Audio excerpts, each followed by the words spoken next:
அடுத்ததாக உபன்யாசம் பண்ண போகிற சுவாமி ஸ்ரீ வைஷ்ணவ அருங்குண ஞானி கோவில் கந்தாடை சண்டமாருதம் ஸ்ரீமான் உபய வேதாந்தாச்சாரிய செல்வநாராயணன் சுவாமி. இந்த சுவாமி ஷோலிங்கர்லேருந்து எழுந்துள்ளிருக்கார். சோழசிம்மபுரம் கடிகாச்சலம் அப்படின்னு அங்கே எம்பெருமான அக்காரக்கனி அப்படிங்கிற திருநாமத்தோட யோகா நரசிம்மர். அந்த ஊரில் பெரிய ஆச்சரியம் என்னடானா, சாட்சாத் ஆஞ்சநேயரே சதுர்புதத்தில் இருப்பார். எங்கேயுமே ஹனுமாருக்கு 4 கை சங்கு சக்கரத்தோடு பார்க்க முடியாது. ஆனால் அந்த ஊரில் மட்டும் விஷ்ணு சாரூப்பியம் அவருக்கே வந்துடுத்து அப்படின்னு 2 மலையில், ஒரு மலை பெரிய மலை, அதில் நரசிம்மரும், சின்ன மலை அதில் நம்ம ஆஞ்சநேய சுவாமிமாக எழுந்தொழிருக்கிற ஒரு ஆச்சரியம். அங்கே தொட்டாச்சாரியார் சுவாமியுடையதான திருமாளிகையில் நம்ம சுவாமி 23வது தலைமுறையில் வந்ததான கேகேசி பெரியவப்பங்கா சுவாமியுடைய 4வது குமாரர். அப்போ இந்த சுவாமி 24வது பட்டம், அந்த பரம்பரையில் 24வது வம்சியரா பரம்பரையில் வந்தவராக இருக்கார். அநேக இடங்களில் சுவாமியுடைய காலட்சேபங்கள் நிறைய நடந்துகிட்டே இருக்கும், உபன்யாசங்கள். அவர் சொல்லாத தலைப்பே கிடையாது. யாரோ என்கிட்ட எழுதி கொடுத்தா 4-5 தலைப்பை கொடுத்துருக்கா. ஆனால் இவர் சொல்லாத தலைப்பே கிடையாது. எல்லா தலைப்புலையும் சுவாமி காலட்சேபம் சொல்கிறதெல்லாம் யூடியூப்பில் ஃபேஸ்புக்கில் நிறைய பார்க்கலாம். அப்படி இருக்கச்சே இவர் கைங்கரியம் அதுதான் லட்சியம் நம்ம பூர்வாச்சாரர்களுக்கு. என்னால் இந்த சோழசிம்மபுரத்தில் இருந்துகிட்டே கைங்கரியமே பிரதானம் அப்படின்னு எழுந்தொழி இருந்துட்டும். ஆனால் கைங்கரியம் 2 விதம் இருக்குது. அர்ச்சாவதாரமான திருமேனியில் போய் உள்ள கோவில்லையோ இல்லை கிரகார்ச்சையாக இருக்கக்கூடிய திருமாளிகை பெருமாளுக்கு கைங்கரியம் பண்ணுறதோ அப்படிங்கிறது வேறு.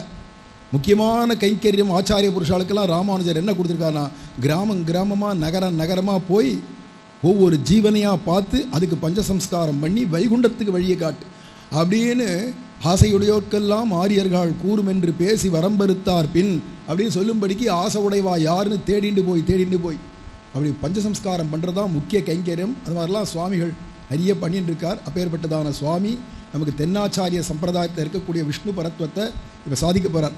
அது என்னது, தென்னாச்சாரிய சம்பிரதாயத்தில் விஷ்ணு பரத்வம்னா என்ன அப்படின்னா, சுவாமி பராசர பட்டர், நஞ்சியர், நம்பிள்ளை, பெரியவாச்சான் பிள்ளை, வடக்கு திருவீதி பிள்ளை லோகாச்சாரியார், அழகிய மணவாள பெருமாள் நாயனார், கூரகுலோத்தமதாசர், அப்புறம் திருவாய்மொழி பிள்ளை, மணவாள மாமுனிகள் போன்ற இந்த பரம்பரையில் தென்னாச்சாரிய சம்பிரதாயம்னு சொல்கிறோம். இப்போ தங்கலையார் அப்படின்னு சொல்கிறோம். அதே மாதிரி அடுத்த சுவாமி எழுந்துள்ளிருக்கார். அவர் வடாச்சாரிய, அதாவது வடகலை சம்பிரதாயத்தை பற்றி, அதில் முக்கியம் வேதாந்த தேசிகர் தான் பிரதானம். இங்கே மணவாள மாமுனிகள் பிரதானம், அங்கே வேதாந்த தேசிகர் பிரமாணம் அப்படின்னு வச்சுட்டு இருக்கிறதுனால அவர் அடுத்து சாதிக்க போகிறது சாட்சாத் வேதாந்த தேசிகருடைய கிரந்தங்களில் சொல்லக்கூடிய முழு முதற் கடவுள் யார் அப்படிங்கிறத அவர் சாதிக்க வந்திருக்கார். இந்த சுவாமி தென்னாச்சாரிய சம்பிரதாயத்தில் சுவாமி மணவாள மாமுனிகளுடைய சம்பிரதாயத்தில் சொல்லப்பட்ட விஷ்ணு பரத்வத்தை இப்போ சாதிக்க போகிறார். ஒரு 3/4 மணி நேரம் அப்படின்னு ஒவ்வொருத்தருக்கும் அவகாசம் இருக்குது. அதில் சாதிக்கப்படியாக பிரார்த்திச்சுக்கிறேன்.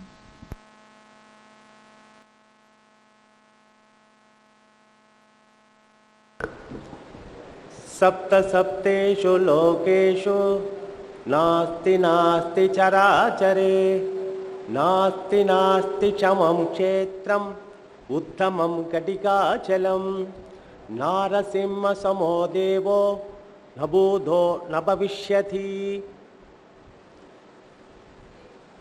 அக்காரக்கணியானது அந்த கடிகாச்சல க்ஷேத்திரத்தில் சப்தரிஷிகளுக்கும் ஒரு நொடி பொழுதுல பெருமாள் காட்சி கொடுத்திருக்கிறார்.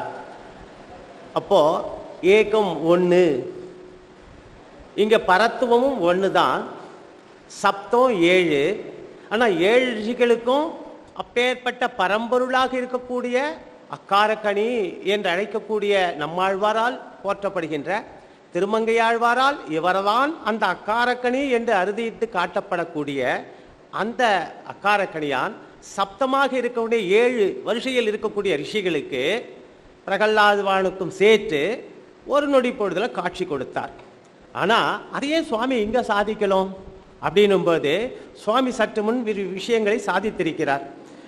அதாவது தென்னாச்சாரியார் சம்பிரதாயத்தில் ஸ்ரீ வைஷ்ணவன், அதாவது பரத்துவத்தை பற்றி, அதன் தொடக்கமாக அடியனுக்கு அடுத்தபடியாக வடகலை அந்த சம்பிரதாயத்தில் பரத்துவத்தினுடைய நிலைமை, இங்கே மணவாள மாமணிகள், அங்கு தேசிகள், நிகமாந்த தேசியனுடைய வைபவத்தை சொன்னார். ஆனால் இவ்வாறு 2 பேரும் இந்த இடத்துல சுவாமி சாதிக்கும் பொழுது அடியனுக்கு கோவில் கந்தாடை சண்டமாருதம்.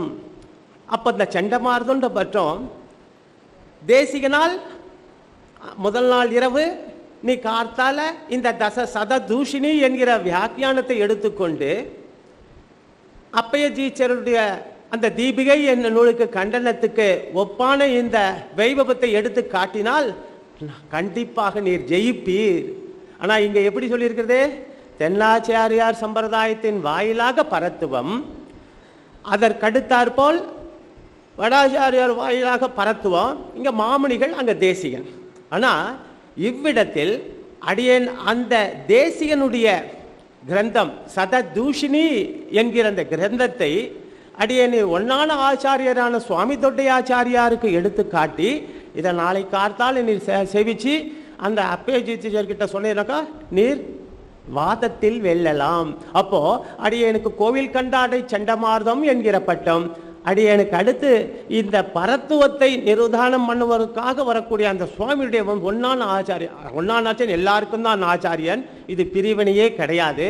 அதுதான் நம்ம சம்பிரதாயத்தில் இன்னைக்கு சொல்லியிருக்கா, ஸ்ரீ வைஷ்ணவ மாநாட்டில் சத் விஷயங்களை சாதிக்கக்கூடிய விஷயம். இவா தான் சொல்லணும், அவா தான் சொல்லணும், இவாளுக்கு தான், அப்படியெல்லாம் பிரிவினையே கிடையாது. அதனால அந்த ஆச்சாரியன் என்னுடைய ஒன்னான ஆச்சாரியனுக்கு சண்டமார்தன், கோவில் கந்தாடை சண்டமார்தன் என்கிற பட்டம் அந்த சுவாமியினால் எடுத்ததின் வாயிலாக இன்றைய தினம் 7 அந்த அக்காரக்கணியான் 7 ரிஷிகளுக்கு காட்சி கொடுத்தார் சொன்னோம். அப்போ இந்த 27வது பட்டத்தை அலங்கரிக்கக்கூடிய கோமடம் வம்சத்தவனான நம் சுவாமிக்கு இந்த சஷ்டியப்த பூர்த்தி வைபவம், இதுவும் 7. சுவாமி அந்த நம்பரை பார்த்தீங்கன்னாக்கா அந்த இடம் 10ஆம் தேதி வரைக்கும் தொடர்ந்து பார்த்தோம்னாக்க 7. அக்காரக்கணியானுக்கு மலையில் நடக்கக்கூடிய பவித்திர உற்சவமும் 7 நாட்கள், சப்தம் 7, சப்த ரிஷிகளுக்கு காட்சி கொடுத்த அந்த வைபவமும் 7. ஆனா இந்த கோமட வம்சத்தவராக இவ்விடத்தில் அமர்ந்து கொண்டு இந்த ஆச்சாரியனுக்கு நடக்கக்கூடிய இந்த வைபவமாகப்பட்டது திருக்கல்யாண வைபவம் சஷ்டியத்த பூர்த்தியாகப்பட்டது, அதுவும் 7 நாட்கள். இப்போ இந்த 7 நாட்கள் என்ற வைபவத்துக்கு திரு அஷ்டாத்திர மந்திரம், துவயம், சர்ம ஸ்லோகம் எப்படி 3க்கு ஏத்தம்? தத்துவத்திரியம் என்ன, ரகசியத்திரியம் என்ன, யஜ்ஞோபவித்தத்தில் இழைக்கப்பட்ட 3 பிரிவினுடைய அர்த்தம் என்ன, திருமாங்கல்யத்தை சாத்தப்படும் போது அந்த 3 இழைகளின் அர்த்தம் என்ன, அதெல்லாம் உனக்கு அர்த்தம் வந்துருத்தனாக்கா சுவாமியினுடைய கோமலம் சுவாமியினுடைய இந்த 27வது வம்சத்தில் அலங்கரிக்கக்கூடிய இந்த சுவாமியினுடைய திருக்கல்யாண வைபவமும் 7. ஆனா ஏன் 3 நாங்க 7 சொல்றேனாக்கா, என் அக்காரக்கணியான் 7 ரிஷிகளுக்கு காட்சி கொடுத்தாரோ இல்லையோ, அப்ப பரத்துவம் ஏகம் 1. அந்த ஏகம் சிலா பர்வதத்தில் அங்கும் ஏகம் தான். ஏகசிலா பர்வதத்தில் வீட்டிருக்கக்கூடிய அக்காரக்கணியான் 7 ரிஷிகளுக்கு காட்சி கொடுத்து இன்றைய தினம் வைபவத்தை அனுபவிக்கும்படி செய்திருக்கிறாரோ, அந்த வைபவத்தை இன்றைய நாளில் சுவாமியுடைய இந்த திருக்கல்யாண வைபவமாகப்பட்டது 7 நாட்கள். அப்போ 7க்கு இந்த இடத்துல எப்ப ஏற்பட்ட ஏற்றம்? 1ன்னா ஸ்ரீமன் நாராயணன், 2ன்னாக்கா பிராட்டியோடு கூடிய பெருமாள், 3ன்னாக்கா ரகசிய திரிகம். அதை காட்டில இது யார் மூலமாக பெறப்படும்? ஆச்சாரியன் வாயிலாக நம்ம பெறக்கூடிய 3 விசேஷமான மந்திரங்கள். அதோடு மட்டுமல்ல, இந்த திருமந்திரம், இந்த திருமந்திரத்துக்கு ஏற்றமே இந்த திவ்யதேச பெருமாள் தான். ஓம் நமோ நாராயணாய. இந்த திருமந்திரத்தின் சாற்பரியத்தை இந்த அதாவது அடியனுக்கு அளிக்கப்பட்ட அந்த தலைப்பின் பார்க்கும்போது பரத்துவம், அந்த பரத்துவத்தின் திருமந்திரத்தின் வாயிலாக திருவாய்மொழியில் நம்மாழ்வார் எப்படி சாதித்திருக்கிறார். ஆக இதெல்லாம் ஒப்பிட்டு பார்க்கும்போது கண்டிப்பாக நம் கோமல சுவாமிக்கு இவ்விடத்தில் இந்த இடத்தில் இந்த 7 நாட்கள் நடக்கக்கூடிய வைபவம் தகும் தகும் தகும் தகும். வாழியதிராஜன், வாழியதிராஜன். ஆக இப்பொழுது இந்த சம்பிரதாயத்தில் இந்த வைபவத்தில் ஏதோ நம்ம வரோம் அனுபவிக்கிறோம் இல்லை, உங்களோடு சேர்ந்து கூடியிருந்து அனுபவிக்கக்கூடிய பாக்கியம் அடியனுக்கும் கிடைச்சிருக்குது. அப்போ தென்னாச்சாரியார் சம்பிரதாயத்தில் விஷ்ணுவே பரத்வம். இத திருக்குறுகை பிரான் பிள்ளையினுடைய அறிமுகத்தின் வாயிலாக ஸ்ரீமன் நாராயணன் பரத்துவம் என்பதை நம்மாழ்வார் பகவானை முழுமையாக அடைந்ததன் பொருட்டு அந்த அனுபவத்தை, அந்த பேரானந்தத்தின் பக்தியின் காரணமாக தனது அனுபவத்தை மற்றவர்களுக்கு எடுத்து காட்டுகிறார். நினைக்கிறார் சுவாமி, எனக்கு வாழ்நாள் இந்த 30 வருஷம் 34 வருஷம் இதுக்குள்ளே தானே இருந்தேன், இதையே கொஞ்சம் பிறக்கும்போது களி பிறந்து பல நாட்கள் கருவித்து தானே இந்த சுவாமி ஆழ்வார் அவதரித்தார். நினைக்கிறாராம், எனக்கு இந்த துவாபயுகத்தில் முதலாழ்வார்கள் பொய்கையார் பூதத்தார் பேயார் புகைமைசை ஐயனருள் மாறன், இந்த 3 ஆழ்வார்களும் துவாபர யுகத்தினுடைய கடைசியில் கலியுகத்தினுடைய தொடக்கத்தில் அவதரிச்சு. ஆனால் இவரோ கலியுகம் தொடங்கி ஒரு 25 நாள் 35 நாள் வச்சுப்போமே அப்படி அவதரித்தாராம். அப்போ நினச்சி பார்த்தேன், எனக்கும் ஒரு 10-25 நாளைக்கு முன்னால் பிறந்திருந்தா நான் கிருஷ்ணனை நான் அனுபவிச்சிருப்பேனே. நம்மாழ்வாருக்கு அப்போ ஒரு குறை இருந்திருக்குது. ஆனால் அந்த குறைய பெருமாள் எப்படிலாம் தீக்க இருக்கிறார் தெரியுமோலையும். நம்ம ஒரு படி இறங்கினாக்கா பெருமாள் நமக்காக பரத்துவத்தை வெளிப்படுத்துவதற்காக 10 படி இறங்கிவர். அது நம்மாழ்வார் வைபவத்தில் முற்றிலும் உண்மை. அப்போதான் மையார் வர மதிநலம் அருள பெற்றவர். அப்போ அந்த ஆழ்வாருடைய வைபவத்தை அனுபவிக்கும் போது திருக்குறுகை பிரான் பிள்ளானுடைய இந்த அறிமுகத்தின் வாயிலாக அந்த நம்மாழ்வார் அந்த பரத்துவத்தை எப்படி அனுபவிக்கிறார் தன்னுடைய அனுபவத்தின் வாயிலாக நமக்கு வெளிப்படுத்தி காட்டியிருக்கிறார் அறிமுகத்தில். இந்த வியாக்கியானத்தின் திருக்குறுகை பிரான் பிள்ளான் வியாக்கியானத்தில் இந்த பரத்துவத்தினுடைய வைபவத்தை அனுபவிக்கும் போது பரத்துவமான எம்பெருமான் எல்லா இடங்களிலும் எல்லா நிலைகளிலும், இந்த இடத்துல எல்லா காலங்களிலும் எல்லா வழிகளிலும் எல்லா விதமான கைங்கரியங்களில் ஈடுபட்டு மேன்மை அடைதல். அப்போ எல்லா இடம் எல்லா காலம் எல்லா நிலைன்னு வரும்போது இந்த பாசரத்துக்கு கொஞ்சம் தள்ளி போகிறோம். முதல் பாசரத்தில் பரத்துவத்தை பற்றி சொல்லியிருக்கார். ஆனால் 3ஆம் பதிகத்தில் 3ஆவது பத்தில் வரும்போது ஒழிவில் காலமெல்லாம் உடனாய் மண்ணி வழிவிலா அடிமை செய்ய வேண்டும் கேட்கிறார். எல்லா காலத்திலையும் ஒன்று அனுபவிக்கிறோம், எல்லா நிலைகளையும் அனுபவிக்கிறோம், காலம் நிலை இடம். அப்ப பெருமாள் சொல்ற, நீ ஏன் கஷ்டப்படுற? நம்மாழ்வார் பார்த்து கேட்கிற பெருமாள், நீ அங்க வந்து என்ன அனுபவிக்கணும்னு ஆசைப்படுற. அதுக்கு முன்னாடி ஆழ்வார் விஞ்ஞாபிக்கிறார். என்ன சொல்றாருன்னா, உன்னுடைய முழுமையான அழக என்னால் முழுமையா அடைய முடியல. இதுக்கு என்னடா காரணம்? இந்த உலகத்தில் இருக்கிற பற்று தான். அதுக்கு மேலே சொல்றார், கடல்ல நீர் நிறைய இருக்குது, வழக்கு கொண்டு அளக்க முடியுமா? கண்டிப்பா முடியாது. அதுபோல உண்மையில பரத்துவமான அனைத்து விதமான கல்யாண குணங்களும் தீர்க்கமென நிறைந்து இருந்தாலும் அதை என்னால் முழுமையா அடைய முடியலையே. ஏன்னா இந்த உலகத்தில் இருக்கக்கூடிய இந்த பற்று பார்த்துட்டே இருப்பான். ஆத்துக்காரி அங்கிருந்து மணி 9 ஆச்சு பஸ்ஸுக்கு போகணும், அப்படி அந்த பார்வையிலேயே 1000 விதமான அர்த்தங்கள் இருக்கு. அப்போ அந்த பற்று வந்துடுத்தோனாக்கா சரி சீக்கிரம் முடிச்சுடலாம். இதுதான் விடத்தில் நம்மாழ்வார் உலகத்தில் பற்றி இருக்கிறதுனால தான் உன்னை முழுமையா என்னால் அனுபவிக்க முடியலேன்னு வருத்தப்படுற. அதுக்கு திருவேங்கடமுடியான் சாதிக்கக்கூடிய விஷயம், நீ ஏன் கவலைப்படுற? உனக்கோசரம் நான் வைகுண்டத்திலேருந்து திருமலைக்கு உனக்கு காட்சி கொடுக்கறதுக்காக திருமலைக்கே வந்திருக்கேனே, இந்த உடம்போடு என்னை அனுபவிச்சுக்க. அந்த ஒரு ஆழ்வார் தானே அந்த வைகுண்டத்துக்கு போயிட்ட பிறகு தந்தோன்னு சொல்லிட்டு 40 வருஷம் கடைசியில் எனக்கு கொடுத்துருவோன்னு வாங்கி வந்துடுமோ இல்லையோ. அப்போ அந்த வைகுண்டத்தை பார்த்தவர் இவர் தான். ஆனால் இருந்தாலும் தனக்குன்னு எதுவும் வச்சுல அந்த ஆசை நமக்காக. இந்த பரத்துவம் இப்படி இருக்குது, நீங்களே இதை அனுபவிக்கலாமே. இந்த பாசரத்தை நீங்கள் அனுபவிச்சிங்க, திருவாய்மொழியை காட்டிலும் அதை அனுபவித்தால்தான் அந்த பாசரத்தினுடைய பெருமை ஒவ்வொருவருக்கும் தெரியும். 4000 திவ்ய பிரபந்த திருவாய்மொழி வந்து சாமவேதத்தின் சாரஹம்சம். ஆனால் நீ பிரபந்தத்தை அனுபவிக்கும் பொழுதுதான் அடுத்த முறை நம்மளும் அந்த பாசரம் சேவிக்கலாமான்னு தோணும். ஆக கடைசியில் அந்த திருக்குறை பிரான், அதாவது ஆழ்வார்த்தினில அந்த பெருமாளை நினைச்சுன்னு அந்த கடைசி வரையும் சொன்னாலே வைகுண்டம்னு சொன்னாலே உன் கையில் வைகுண்டமே வந்துடுத்து, மோட்சமே உன் கையில் வந்துடுத்துன்னு சொல்றாராம். அப்போ அந்த பரத்துவத்துக்கு அப்பேற்பட்ட ஏத்தம் இருக்கிறதுனால தான் இந்த திருக்குறுகை பிள்ளானுடைய வியாக்கியானத்தில் பரத்துவமான எம்பெருமானின் எல்லா இடங்களிலும் எல்லா நேரங்களிலும் எல்லா நிலைகளிலும் எல்லா விதமான கைங்கரியங்களிலும் ஈடுபட்டு மேன்மை அடைதல். பின்னால வர பாசுரத்தினுடைய வைபவத்தை இங்கேயே இவருக்கு எடுத்து காட்டிட்டாராம். நம்மாழ்வார் வைபவத்தில் கருணையுடன் கூடி கலக்கமற்ற ஞானத்தை அவருக்கு அருளி தாமரை திருப்படிகளின் மீது பெரும் பக்தியை உண்டாக்கிறார். உனக்கு பக்தி வந்துட்டாக்க மோட்சம் கிடைச்சிருமா? நான் கிடையாது. உனக்கு மாமணிகள் சாதித்ததற்கு ஏற்றார் உபதேசத்தின் வாழில் ஞானமனுஷ்டானிமை நன்றாகவே உடையனான குருவை அடைந்தார்கள். நீ ஆச்சாரியன் திருப்படி பற்றினால் ஒழிய வேற எதுவுமே கிடைக்காது. அப்போ கொஞ்சம் ஞானம் வரும். கொஞ்சம் ஞானம் வந்துட்ட பிறகு அனுஷ்டானம் கூடயே வரும். அப்போ பக்தின்னு வருவோம். அப்போ அந்த திருவடியை பற்றணுன்ற எண்ணம் வரும். அப்போ நீ நெருங்க நெருங்க நெருங்க சோதனைகள் வரத்தான் செய்யும். ஆச்சாரியன் சுருமாலைக்கு போயிட்டோம், 11 மணி ஆயிடுத்து, சுவாமி 12 மணிக்கெல்லாம் முடிச்சுட்டு போகலான்னு 12 மணிக்கு சுவாமியே வெளியே வரலையே இல்லையா? நம்மளுக்கோ வந்து 2 மணி நேரத்துக்கு ஏதோ போட்டுக்கணும், 3 மணி நேரத்துக்கு சாட்டுக்கணும், ஏதோ டாக்டர் சொல்லியிருக்காங்க.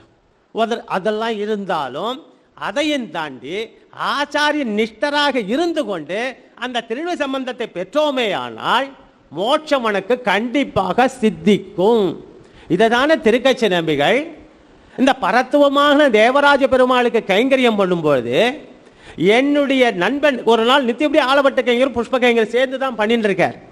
ஒரு நாள் நண்பனுடைய வைபவத்தை முடிச்சுட்டு வரதுக்கு லேட் ஆயிடுது. ஆலவட்ட கைங்கரியம் பண்ண வரும்போது தேவாதிராஜன் நம்பியை பார்த்து கேட்கிறார், என்ன இன்னைக்கு லேட்டு? வாய் என்ன லேட்டு? ஒன்றும் இல்லை. என்ன முகம் வேற வாகட்டமா இருக்க? ஒன்றும் இல்லை, என் நண்பன் மறிச்சுட்டான், அவன் கைங்கரியத்தெல்லாம் முடிச்சுட்டு வரதுக்கு லேட் ஆயிடுது, அவனுக்கு மோட்சம் கிடைக்குமா?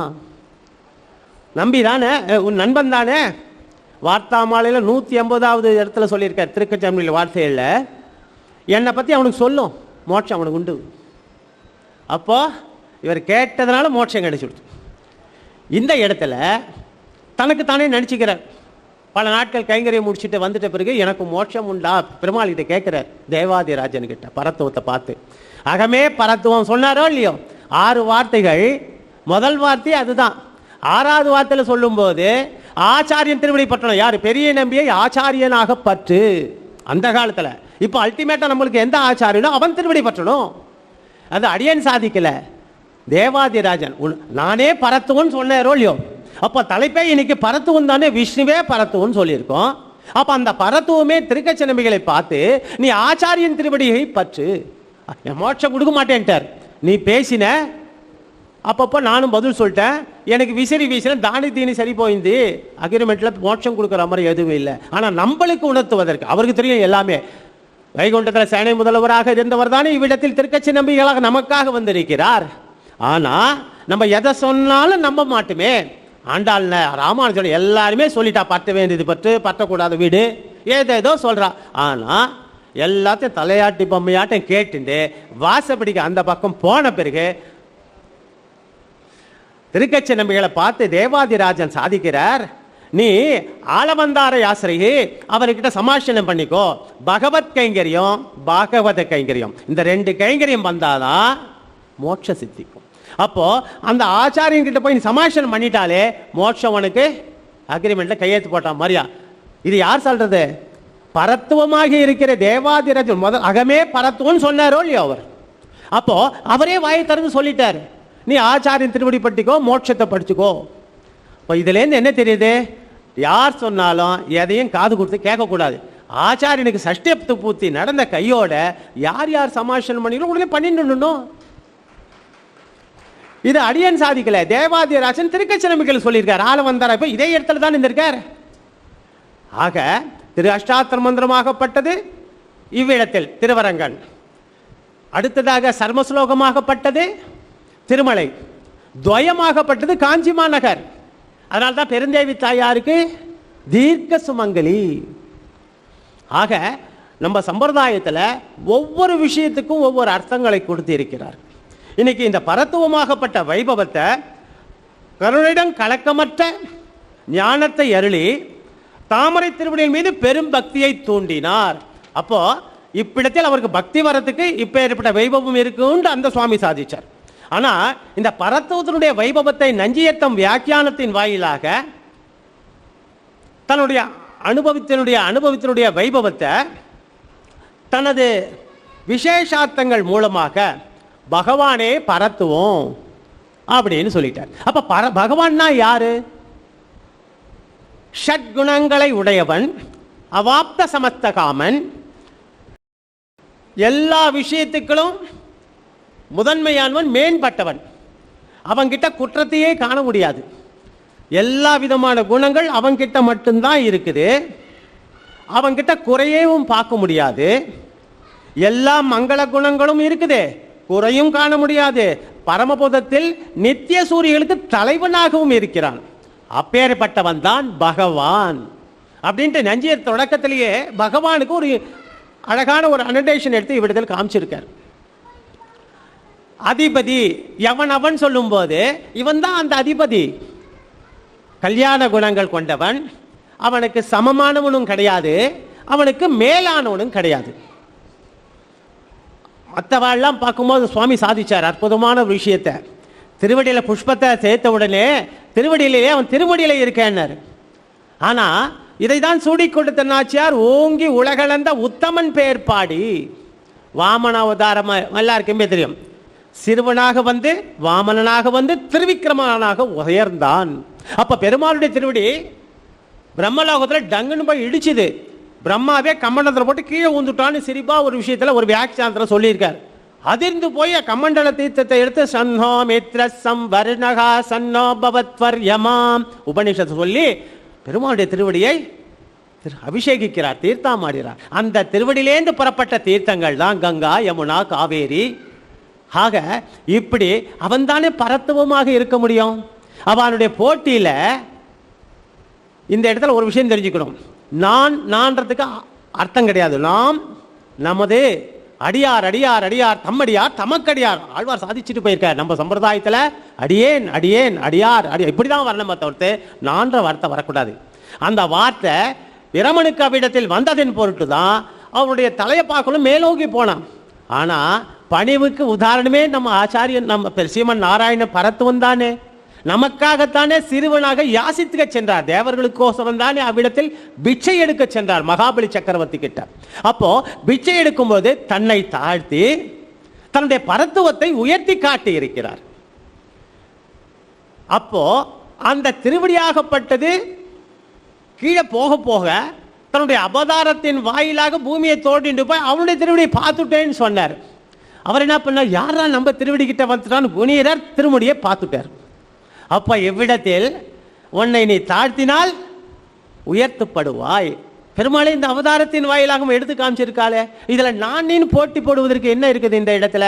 ஆக பரத்துவன் தான் அப்படின்ற வைபவத்தை எந்தவித குறையும் காண முடியாதவன், எல்லா மங்கள குணங்களும் தீர்க்கமென நிறைந்து இருக்கக்கூடியவன், அப்பேற்பட்ட இருப்பிடமாக இருக்கக்கூடிய வைகுண்டத்தில் நித்திய சூரியர்களுக்கு அதிபதியாக இருக்கக்கூடியவன் தான் பகவான் அப்படின்ட்டு நஞ்சியத்தினுடைய வியாக்கியானத்தில் பல விசேஷார்த்தங்கள் மூலமாக எடுத்து காமிச்சிருக்க.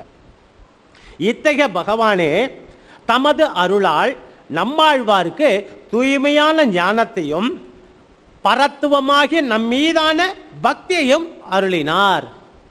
ஆக ஞானமனுஷ்டானமே நன்றாகவே உடையனானே அப்படின்ட்டு நம்ம உபதேசரத்தின மாநில மணவாள மாமணிகள் எப்படி சாதிச்சாரோ, அப்ப நம்மாழ்வார் அனுபவத்தை வைத்து தானே இவ்விடத்தில் பண்ணியிருக்கிறார். அதை தானே நஞ்சியறி எடுத்து நமக்கு பரத்துவத்தினுடைய மகிமை இப்படிலாம் எடுத்து காமிச்சிருக்கா. இந்த பரத்துவத்தின் வெளிப்பாட்டினால் அதன் வாயிலாகத்தான் நம்மாழ்வார் தன்னுடைய பற்றை அவருக்கு சமர்ப்பணம் பண்ணணும், தன்னுடைய ஆజ్ఞையை அவர் திருவடியிலே வைக்கணும். அதன் வாயிலாகத்தான் பிரபந்தத்தை நமக்காக அருளி இருக்கிறார். ஆக நஞ்சியருடைய வியாக்கியானத்தின் மூலமாக இப்படி இதே நஞ்சியரின் வியாக்கியானத்தில் பரத்துவத்தின் வெளிப்பாடு மேலும் கொஞ்சம் சுவாரஸ்யமா எடுத்து காட்டுறார். சூரியன் இருக்கும்போது நட்சத்திரங்களுக்கு பிரகாசம் தெரியுமா? நட்சத்திரம் ராத்திரியில் இருக்கும், கேந்து பார்த்தா அவ்வளோ தொலை இருக்கும், நட்சத்திரமே சின்னதாக தெரியுது. ஆனால் சூரியன் வந்துட்ட பிறகு அந்த இடத்துல நட்சத்திரத்துக்கு என்ன வேலை? இருந்தாலும் இல்லாத மாதிரியா தான் இருக்கும். ஏற்கனவே நீ குருட, உன் கையில் விளக்கு கொடுத்தா என்ன, 1000 வாட்ஸ் பல்பு கொடுத்தா என்ன, நீ குருடன் தானே. அதை தான் இந்த இடத்துல சூரியன் இருக்கும்போது நட்சத்திரங்கள் பிரகாசிப்பதில்லை. அதுபோலவே பகவானின் மகிமைகளும் ஒப்பிடும் போது, அவனுடைய ஒவ்வொரு தாற்பரிய கல்யாண குணங்களையும் மகிமைகளையும் ஒப்பிடும் போது மற்றவர்களின் மகிமை சிறிதும் பிரகாசிப்பதில்லை. இதுல பலவிதமான அர்த்தங்கள் இருக்குது. ஸ்ரீமன் நாராயணன் ஒருவனே அனைத்தும் அளிக்கக்கூடியவன். கேட்கிறவர்களோ என்னை சுற்றி சுற்றி வர தெரியாம எங்கிட்ட வந்துட்டா, நீ என்ன வேணாலும் கேள்வி, நான் துபார் நான் கேட்க மாட்டேன், நான் கேட்டுட்டா அப்புறமாலும் வருத்தப்படக்கூடாது. ஒருத்தர் சொன்னார், பரவாயில்ல நீ கேள்வி, எதை வேணாலும் தத்துடன், அப்ப எனக்கு மோட்சம் கொடு, அதை தவிர ஏதாவது சொல்ல, நீ தானே கொடுக்குறேன்னு சொன்ன, மோட்சத்தை கொடு. முடியுமா? அந்த மோட்சத்தை அளிக்கக்கூடியவன் யார்? ஸ்ரீமன் நாராயணன் ஒருவன் தானே. அப்பயே அவர் என்ன சொல்லிட்டார், அதை என்னால் கொடுக்க முடியாது, அந்த மோட்சத்தை அடைவதற்கு வேணாம் வழி வேணா கூட சொல்ல, அதை தான் செய்ய முடியுமே தவிர நமக்கு மோட்சகத்தன்மை ரட்சகத்தன்மை பொழியக்கூடியவன் அவன் ஒருவனே, அவன் தான் பரத்துவம். அந்த பரத்துவத்தை அனுபவித்தால் ஒழிய அதனுடைய வியாபகத்துவத்தையும் மற்ற வைபவத்தையும் நம்மளால உணரவும் முடியாது, அறிய முடியாது. இதுதான் ராமானுஜர் சாதிக்கும் பொழுது அனுமானத்தினால் இந்த பரத்துவத்தை நம்மளால் அனுபவிக்க முடியாது, வேதங்களினாலும் மற்ற கிரந்தங்களினால் ஒழிய அதன் மூலமாகத்தான் ஸ்ரீமன் நாராயணனை ஒன்னால அறிய முடியுமே தவிர அனுமானத்தினாலோ மற்ற விஷயங்களாலோ அவங்க கிட்ட கூட போக முடியாது. அப்போ இப்பேற்பட்ட மேன்மை பொருந்தியவன் சதா பஸ்யந்தி சூர்யா பிரகாசம் ஓஜஸ் தேஜோ துஜிதரஹா. ஒரு விளக்கு இப்படி இருக்குது. ஆனா இன்றைய தினமோ நமக்கு எப்பேற்பட்ட நாளாக இருக்கிறது, அனுபவத்திற்கு அனுபவம் கூடக்கூடிய இருக்குது. அதாவது ஆழ்வார்களுக்கேற்றும் அருளி செயலுக்கேற்றும் ஒரு பக்கம் இருந்தாலும் ஆச்சாரியனுடைய வைபவத்தை கலந்து கொள்ளக்கூடிய பாக்கியம் கிடைத்து இருக்கிறது. இந்த நாள் போயிட்டா திருப்பி நான் அடுத்த நாள் கிடையாது. சுவாமிக்கு இந்த 60 முடிஞ்சு அதுக்கப்புறம் நான் எங்கே பார்க்கணும், நித்தியமா அனுபவிக்கலாம். ஆனால் சஷ்டப்த மூர்த்தியில் சதாபிஷேகம் மட்டும் இல்லை, அதையும் தாண்டி ஒரு அனுபவம் இருக்கணும்னா அவ்விடத்திலும் அந்த நேரத்திலும் அடியேன் இந்த பரத்துவத்தை பற்றி வேறொரு விசேஷார்த்தங்களோடு சாதிக்கணுன்ற அந்த கிருபை சுவாமியுடைய திருவடி வளத்தாலையும் இவ்விடத்தில் என் அமுதனை கண்ட கண்கள், என் அரங்கனை கண்ட கண்கள் அந்த சுவாமியுடைய திருவடி வளத்தாலும் நடக்கணும்னு சொல்லிட்டு அடியேன் விஜாபிச்சுக்கிறேன். ஆக மதிநலம், இந்த மதினாலே தெரியுது, மதிநலம்னு ஒரு வார்த்தை சொல்லிட்டார். பக்தியாகிய முதிர்ச்சி அடைந்த அறிவு தான் சொல்றார். ஆண்டாள் அப்படித்தான் சொல்ல, காத்தால வந்திருக்கலாம், விடிய காத்தால வந்திருக்கலாம், பின்னால வந்திருக்கலாம் சொல்லாம சிற்றஞ்சிறுகாலே பச்சை பசேல் இருக்கிறதுக்கும் சிற்றஞ்சிறுகாலின்றதுக்கு ஏதோ ஒரு அழுத்தம் இருக்குது. அதை தான் இவ்விடத்தில் மதிநலம், அதாவது பக்தியாகிய முதிர்ச்சி அடைந்த அறிவு. அப்ப பக்தி வரணும்னு ஆச்சாரியனை திருவிடைப்பார். ஞானம் அனுஷ்டானி, உனக்கு பக்தி வந்தால் சாதாரணமாக வந்துடுமான்னா அவனுடைய கடாட்சத்தில் இருந்தால் கிடைத்தாலோட அவனுக்கு பக்தி கிடைக்காது. அப்போ அமரர்கள், இந்த இடத்துல அமரர்கள் சொல்லும்போது இந்த வைகுண்டத்தில் எண்ணற்ற நித்திய சூரிகள் உள்ளன என்பதை குறிக்கிறது. தாமரை திருவடிகளுக்கு வேதனை உண்டா? அடுத்தது பெருமாளை திருவடிக்கு கொண்டு போறார், உண்டுன்றார் இவர். அடே தாமரை செந்தாமரை திருவடி என்றோம், பொற்றாமரை என்றோம், அப்பேற்பட்ட திருவடி பற்றுன்றோம், அந்த திருவடி பற்றினால்தான் நமக்கு மோட்சம்ன்றோம். ஆனா அந்த திருவடிக்கு வேதனை இருக்குன்னு சொல்றாரு சுவாமி. கண்டிப்பாக உண்டு. அது எதனாலன்னா அவை சரணமடைந்தவர்களின் வேதனையை தங்களுடையதாக கருதி அந்த வேதனை நீக்குகின்றது. அப்போ நீ கஷ்டத்தோடு அவன் திருவடி பற்றினாக்கா அந்த கஷ்டம் எந்துன்னு பெருமாள் எடுத்துக்கிறாராம். அதனாலதான் தாமரை திருவடிகளுக்கு வேதனை உண்டானா இந்த ஆச்சாரிய இடத்துல இப்படி உண்டுன்னு சொல்லிட்டு அதுக்கு இப்ப ஏற்பட்ட அர்த்தத்தை கொடுக்கிறார். சக்கரவர்த்தி திருமகன் பரதன் வைபவத்தில் பார்க்கிறோம். இந்த ஒழிவில் காலமெல்லாம் உடனாய் மன்னி வழிவிலா அடிமை செய்ய வேண்டும். அந்தரங்க கைங்கரியம், பகிரங்க கைங்கரியம். லக்ஷ்மணன் பண்ணது அந்தரங்க கைங்கரியம், பரதன் பண்றது பகிரங்க கைங்கரியம். இந்த ராமனை காட்டுக்கு அமைச்ச பாவிதானே இவனு பரதன் எல்லாரும் தூத்துறான். அதனால பின்னால 3 மணி 2 மணி வேலைக்கு போய் தன்னுடைய அனுஷ்டானங்கள்லாம் முடிச்சுட்டு வருவாராம், யார் கண்ணும் படாம. அப்பேற்பட்ட பரதன் இந்த இடத்துல பார்க்கும்பொழுது அவனுடைய தாயார் தன்னை பார்த்து என்ன போய் ராஜன்னு ஒரு வார்த்தை சொல்லிட்டாளே அப்படின்ட்டு அந்த வார்த்தையை கேட்டவுடனே என்னை யாரும் கத்தி எடுத்து குத்தினா மாதிரியா இருக்குன்னு சொல்றாராம். ஏன் அப்படி சொல்லணும்னா, நான் பெருமாளுக்கு ராமனுக்கு அடிமை, அவன் எனக்கு ஆச்சாரியன், எனக்கு அண்ணன், அதையும் தாண்டி அவன் தான் ராஜன், நான் அவனுக்கு கைங்கரியம் பண்ணக்கூடியவன், நான் எப்படி ராஜாவாக முடியும் அப்படின்னு சொல்றாரு. அது காட்டிலும் அவர் காட்டுக்கு போயிட்டாரோ இல்லையோ, அப்ப காட்டுக்கு போயிட்ட பிறகு நான் ஒத்தம் போய் கூட்டா கண்டிப்பா ராமன் வரலாம், வராமையே இருக்கலாம். எப்படின்னாக்கா தம்பி தானே, சரி போனா போட்டோம், அவனே நாட்டை ஆடிக்கிட்டோம் அப்படின்ட்டு ஒரு பாசத்தினாலையும் விட்டுலாமா, இல்லை சின்னவன் தானே என் மேல இருக்க பரிவினாலும் விட்டு இருக்கலாம். அதையும் தாண்டி இவர் என்ன பண்ணார், எல்லாரையும் அழிச்சுன்னு போறார், நாட்டில் இருக்க பிரஜைகள்லாம் கூட போறாராம். எதனாலனா என் ஒத்தன் கண்ணில் ஜலம் விழுந்தாலே ராமன் பொறுத்துக்க மாட்டான். அயோத்தியில் ஆளும்பொழுது அயோத்தியில் இருக்க பிரஜைக்கு யாராவது ஒரு கஷ்டம் வந்தா ராமன் கண்ணில் ஜலம் வந்துருமா, உடனே ஓடி போய் அதை நிவர்த்தி செய்வாராம். அதை தான் இந்த இடத்துல பகவானை வணங்காமல் தாமரை திருவடிகளை வணங்குமாறு ஆழ்வார் ஏன் கேட்கிறான்னு சொல்லுவதற்கு, சரணம் அடைந்தவனை ரட்சித்தே தீருவான். இந்த பரதனுடைய எண்ணம் அப்படித்தானே இருந்தது. நான் ஒத்தம் போனாலே ராம என் கண்ணை ஜலம் வந்தாலே பொறுத்துக்க மாட்டான். லட்சக்கணக்கில் அயோத்தியில் இருக்க ஜனங்க மொத்த பேரும் காட்டில் போய் ராமா வா போறனாக்கா கண்டிப்பாக அவளை ரட்சிக்கிறதுக்கோசரமாவது வருவான்னு கூட்டுன்னு போனான்.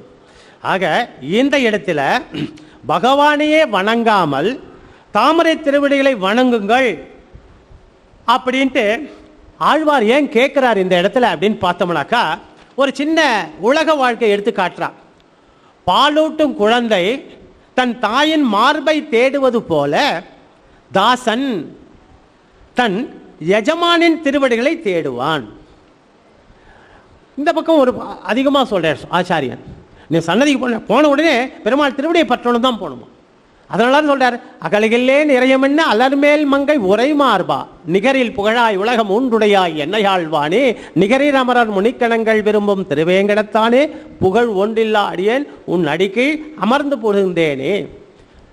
அப்போ அந்த செத்தாமரையாக இருக்கக்கூடிய அந்த திருவடிகளை பற்றினோம்னாக்கா நமக்கு எல்லாமே சித்தம் பெறும் அப்படின்ற விஷயத்தை நம்மாழ்வார் வாயிலாக இந்த சுவாமி ஆச்சரியன் சாதிக்கிறார்.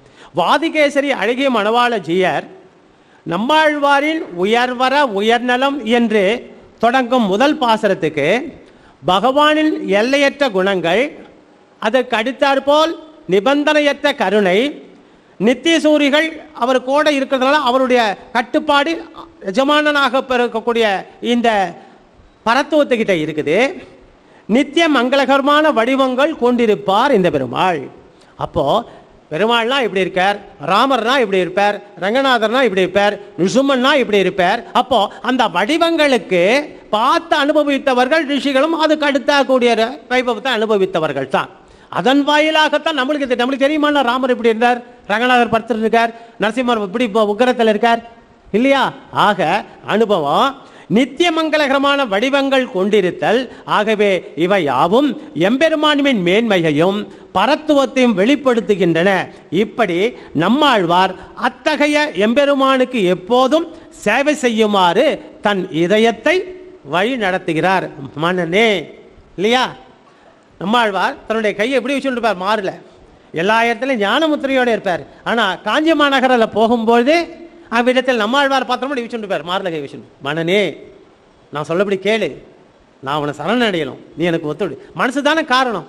இந்திரியங்கள், ஞானேந்திரியங்கள் என்ன, கர்மேந்திரியங்கள் இதெல்லாம் ஒன்றா அடங்கிருத்தோம்னாக்கா அதை காட்டில வேற சந்தோஷம் உலகத்தில் எதுவுமே கிடையாது. இங்கே தான் உட்கார்ந்துட்டு இருப்போம். மணி 9 ஆயிடுத்து, தனக்கு ரெடி ஆகிட்டு இருக்குமா, ஏன்னா காத்தாலே வேறு சரியாக சாப்பிடல, சுவாமியும் முடிக்கல. அப்போ உடம்பு தான் இங்கே இருக்கும், இந்த ரெக்க கட்டி பறக்குதுன்னு எதோ சொல்றாள். அப்ப எண்ணங்கள் சிந்தனை எங்கெங்கயோ போயிட்டு இருக்கோம். அப்ப பரத்துவன்ற வைபவத்தை அனுபவிக்கலாக்கா உன் மனதத்தை இவ்விடத்தில் ஒருநிலைப்படுத்தணும். படுத்துவதோடு மட்டுமல்ல, இப்ப ஏற்பட்ட ஆச்சாரியன் திருவிடி சம்பந்தம் நமக்கு கிடைச்சிருக்கு. இந்த ஆச்சாரியன் திருவிடி சம்பந்தத்தினால் பல வைஷ்ணவத்திலிருந்து ஸ்ரீ வைஷ்ணவர்கள் பல விஷயங்களை எடுத்து நமக்காக எடுத்து காட்டுகிறார்களே, இதை யார் கொண்டு கொடுக்க முடியும்? ஆக இந்த வைபவமாகப்பட்டது நாளைக்கு கிடைக்குமா? கண்டிப்பாக கிடைக்காது. கிருஷ்ணனுடைய ஒவ்வொரு ஒப்புமையை எடுத்து காட்டும் பொழுது, ஒவ்வொரு ஆழ்வாருடைய பாசரத்தை எடுத்து சொல்லும் பொழுது, இவன் தான் பரத்துவன் என்று இதற்கு முன்னால் அந்த சுவாமி அற்புதமாக எடுத்து காமிச்சிட்டு போயிட்டார். ஆக இப்படி நம்மாழ்வார் தன்னுடைய இதயத்தை அந்த பெருமாள்கிட்ட பரத்துவத்துக்கிட்ட நாம் போகணும், நீயே எனக்கு ஒத்துழை, அவனை சரணடை அப்படின்னு சொல்லு. உயர்வர உயர்நலம் என்று தொடங்கும் முதல் பாசரத்தினுடைய வாயிலாக வாதிகேசரி அழகிய மணவாளஜியரின் 12வது படியினுடைய வியாக்கியானத்தில் முதல் வரியில எல்லையற்ற ஆனந்தத்தையோ அல்லது பகவானின் எல்லையற்ற ஆனந்தத்திற்கு வழிவகுக்கும் மங்களகரமான குணங்களையே குறிக்கிறது அப்படின்னு சொல்ற. 2ஆம் வரியில பகவானுடன் உண்டான பக்தி பூர்வமான நட்பை குறிக்கிறது. அப்ப பக்தி பூர்வமான நட்புன்னு பார்க்கும்போது அவன் ஜீவாத்மா, அவன் பரமாத்மா, நான் ஜீவாத்மா. அப்போ அந்த பரமாத்மாவுக்கு நாம் அடிமை, கைங்கரிய பிராப்த வேணும். அடுத்ததாக இப்பேற்பட்ட மேன்மை பொருந்திய தாமரை போன்ற திருவடிகளை பணிந்து மேன்மை அடையணும் அப்படின்ற விஷயத்த இந்த பரத்துவத்தில் முதலே அற்புதமாக உயர்வர உயர்நலம் உடையவன் எவன் அவன். நம்மாழ்வார் பாசுரத்தில் இப்படி ஒவ்வொன்றையும் சதறார். ஒவ்வொரு வரிக்கும் பல தரப்பட்ட அர்த்தங்களை மகாபுருஷர்கள் வியாக்கியானத்தின் வாயிலாக நிறைய ஆச்சாரிய புருஷர்கள் எடுத்து காட்டியிருக்கார். இப்படி வாதிகேசரி அழகிய மணவாள சுவாமி 12வது படியில் இப்படி எடுத்து காமிச்சிருக்கார். இந்த பாசுரம் திருமந்திரத்தின் சாராம்சத்தை வெளிப்படுத்துகிறது. அப்போ இந்த பரத்தோன்ற வைபவத்தை எங்கெங்கெல்லாம் எடுத்துட்டு போய் நம்மளுக்கு எடுத்து காட்டுறா பாருங்க. ஓ, இப்படிலாம் இருக்கா? திருமந்திரனாலே ஓம் நமோ நாராயணாய. இந்த இடத்துல பரமாத்மா ஜீவாத்மானுடைய அந்த பரமாத்மாவுக்கு இந்த ஜீவாத்மா அடிமை என்ற உறவை எடுத்து காட்டுகிறது. எஜமான் அடிமை என்ற உறவை இதன் வாயிலாக நமக இந்த முதல் வரியில பிரணவம் பகவான் அனைவரையும் விட உயர்ந்தவர் என்பதை முதல்ல விளக்குகிறது. அடுத்ததாக பார்க்கும்போது 2ஆம் வரியில அவர் உபாயம் என்பது ஆழ்வார்க்கு பகவான் உண்மையான ஞானத்தையும் பக்தியும் வழங்குவதை விளக்குகிறது. கடைசியாக பரமபதம் இது 3வது வரியிலே சொல்றார், மற்றும் கைங்கரியம் 4வது வரியில எடுத்துக்காட்டுறார். இது 2 சேர்ந்த ஆகியவற்றின் இறுதி இலக்கான நாராயணயம் 3 மற்றும் 4வது வரிகளில் இந்த ஓம் நமோ நாராயணாய இந்த திரு அஷ்டாத்திர மந்திரத்தின் வைபவத்தை இப்படிலாம் நமக்கு இந்த விடத்தில் இந்த பாசரத்தின் வாயிலாக எடுத்து காட்டியிருக்கார். எடுத்து காட்டுறதோடு மட்டும் இல்லை, இந்த அஷ்டாத்திர மந்திரத்தின் வைபவத்தை அனுபவிக்கக்கூடிய இடமும் இதுதான், இந்த திவ்யதேசம் தான். இதை பெறக்கூடிய இடமும் மட்டும் இல்லாமல் இதை கொடுக்கக்கூடிய அருளக்கூடிய ஆச்சாரியனுக்கு சஷ்டியப்த பூர்த்தி வைபவம் வருது, அதுவும் இதுதான். அப்போ சமாஷனம் ஆகும்போது ஆச்சாரியன் வாயிலாக திரு அஷ்டாத்திர மந்திரம் துவயம் சர்ம ஸ்லோகம் பெறணும். இந்த திரு அஷ்டாத்திர மந்திரத்தினுடைய தாற்பயம் பெறக்கூடிய இடம் திவ்யதேசம் திருவரங்கம். அதை சாதிக்கக்கூடிய நம் ஆச்சாரியனுடைய வைபவம் நடக்கக்கூடிய இடமும் இந்த திருவரங்கம். ஆக பெறக்கூடிய நாமும் இந்த திருவரங்கத்திலே இருந்து பெற்றோம்னாக்கா 7க்கு எப்படி உதாரணமோ இந்த துவயம் திரு அஷ்டாத்திர மந்திரம் சர்ம ஸ்லோகத்துக்கு இதுதானே சிறந்த ஒரு இடம். ஆக இதெல்லாம் நாளைக்குன்னே ஒத்து போடக்கூடாது. சுவாமி இருக்கும்போதே சட்டு நம்ம என்ன பண்ணிடலாம், சுவாமி நாளைக்கு காத்தால திருவாராதனத்துக்கு முன்னாடி நான் வந்துடுறேன், எனக்கு சமாஷனத்தை பண்ணிடும். அப்போ எப்போ உனக்கு சமாஷனம் பண்ற அன்னைக்கு தான் உனக்கு பரப்பு. அதை முதல்ல தெரிஞ்சுக்கணும். பக்தி சின்ன வயசுலேருந்து வரணும். உதாரணம் பிரகலாதன். அப்போ சமாஷனம் பண்ணும்பொழுது பிறந்து உடனே பண்ணுறதுன்றது இல்லை, ஒரு 4-5 வயசுக்குள்ள பண்ணிக்கலாமே. அப்போ சமாஷனம் பண்ணிட்டானாக்கா சரி, உதாரணத்துக்கு இப்படி வச்சுப்போம், தீயினில் தூசாகும் செப்பேலோர் என்பாவை ஆண்டாள் சொல்லிட்டான். நீ சமாஷனம் பண்ணுறதுக்கு முன்னால் பெரிய பெரிய பாவம் பண்ணியிருந்தா கூட சமாஷனம் பண்ணிட்டாக்கா நெருப்பில் போட்ட வஸ்துவாட்டம் அந்த பாவமெல்லாம் பஸ்வமாயிடும். சமாஷனத்துக்குரிய வைபவத்தில் சாதிச்சிருக்கான். அப்போது சமாஷனம் பண்ணிட்ட பிறகு பண்ணலாமா? கண்டிப்பாக பண்ணக்கூடாது. அப்படி நம்மளை அறியாமல் இருக்கிறது ஆச்சாரியின் திருவடி பற்று. ஆக சமாஷன்றது இந்த வைபவத்தில் கண்டிப்பாக பெறக்கூடிய, இந்த வைபவத்தில் பெறது ரொம்ப விசேஷம். சுவாமியுடைய சஷ்டியப்த பூர்த்தி வைபவம் ஒரு பக்கம், அந்த நேரத்தில் சமாஷனம் பண்ணால் சுவாமி சந்தோஷமாக இருக்கின்ற ஒரு வைபவம். அதையும் தாண்டி பூலோக வைகுண்டம் என்கிற இந்த இடத்துல சமாஷனம் பண்ணிக்கிறது அதை காட்டிலும் வசதி. ஆக இந்த இடத்துல பெரியவாச்சான் பிள்ளையும் நஞ்சியருக்கு அறிமுகம் ஆனது எப்படி அவரை வியாபியத்தில் காட்டினாரோ அது பெரியவாச்சான் பிள்ளையும் நஞ்சீரின் அறிமுகம் ஒரு மாதிரியா இருக்கும்ன்றான். இந்த பெரியவாச்சான் பிள்ளை வியாக்கியானம் அமரர்கள் சாகா வரம் பெற்றவர்கள் சொல்றார். அவருக்கு மரணம் என்பது பகவானிடமிருந்து பிரிவதாக இருக்கிறது தான் மரணம். அப்ப பெருமாளோட இருக்கிறதுனால அவனுக்கு மரணமே, மற்றதெல்லாம் மரணமாக கருதப்படாதுன்ற ஒரு வியாக்கியானத்தின் வாயிலாக வடக்கு திருவிதி பிள்ளை ஆவணப்படுத்திய நம்பிள்ளையின் அறிமுகத்தின், அதாவது இன்ட்ரடியூஸ் பண்றாளோ இல்லையோ, அதனுடைய சிறப்பம்சத்தில் பார்க்கும்போது நம்மாழ்வார் எம்பெருமான் தனக்கு செய்த 3 முக்கிய அருட்கொடைகள் அப்படின்னு காட்டுறார். அது என்ன 3 முக்கிய அருட்கொடைகள்? ஒன்று, முதல்ல மங்களகரமான குணங்கள் நிறைந்த தனது உண்மையான இயல்பை வெளிப்படுத்தினார். 2வது, ஆழ்வாரிடம் சாதகமாக, அதாவது தனக்கு ஏதாவது ஃபேவராக இருக்குமா அப்படின்றது எதுவுமே இல்லை. எதுவுமே இல்லாத போதிலும் எம்பெருமான் தனது காரணமற்ற கருணையால் அவருக்கு தெய்வீக ஞானத்தையும் தன் மீதான பக்தியையும் அருளினார். அப்போ 3 கொடையில் அது, அடுத்தது இது. மூன்றாவதாக பார்க்கும்போது நான் நித்திய சூரியர்களின் அதிபதி, தலைவன் அப்படின்ற மூன்றாவது விஷயத்தை எடுத்து காட்டுறா. இதை தான் வடக்கு திருவேதி பிள்ளை ஆவணப்படுத்திய நம்பிளியின் அறிமுகமாக இருக்கக்கூடிய சிறப்பு அம்சத்தில் அவருக்கு கிடைக்கக்கூடிய 3 விதமான கொடைகள் அப்படின்னு இன்ட்ரடக்ஷன்லேயே இப்படி சொல்கிறார். அப்போது இப்பேற்பட்ட பரத்துவமாகிய எம்பெருமானுக்கு என்றென்றும் சேவை செய்ய தன் மனதை, மனனே அப்படின்ட்டு நம்மாழ்வார் தன்னுடைய அஸ்தத்தின் வாயிலாக மார்பில் மனதை வைத்து நமக்காக சுட்டி காட்டுகிறார். பரத்துவத்தின் வெளிப்பாட்டினால் மேன்மை அடைதல். அது எப்படி பரத்துவ வெளிப்பாட்டு மேன்மை? அது இங்கே எப்படி சாதிக்கிறார்னா, தன் இதயத்தை பகவானை வணங்கும்படி நம்மாழ்வார் வேண்டுகிறார், இதயத்தை வேண்டுகிறார். உதாரணம், ஒரு நதி அருகிலுள்ள வயல்வெளிகளில் வெள்ளைப்பெருக்கெடுத்து ஓடத் தொடங்கும் பொழுது அந்த இடத்துல அசையாமல் நிற்கும் மரங்கள் வேரோடு சாய்ந்து கூடும். ஆனால் வளைந்து கொடுத்த வெள்ளத்தை சமாளிக்கும் செடிகள் போன்றவை தப்பி பிழைக்கும். அதை தான் இங்கே சொல்கிறா. அதுபோலவே பரத்துவமாகிய பகவானின் மகிமைகளை உணர்ந்த பிறகு ஒருவர் அவருக்கு முன்பாக வணங்கினால் அவன் மேன்மை அடைவார்.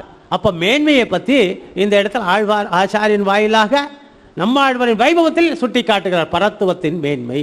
அப்போது நீ அந்த இடத்துல, அதனால தான் நம்ம சம்பிரதாயத்தில் நாம், நமது, அடியார் இப்படி தான் ஒரு எந்த வார்த்தையும் பார்த்தோம்னா தமிழாக வரவே வராது. தனிப்பட்ட தனின்னு ஒன்று அகமே அவன்தான் ரட்சகன், அவனைத்தான் பற்ற வேண்டும், அவனுக்கு மட்டும்தான் ஒருவன் தனி அப்படின்ற வைபவம் மற்ற இடத்துல வராது.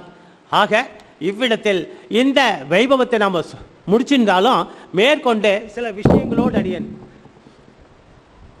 கொஞ்ச நாளில் அடியன்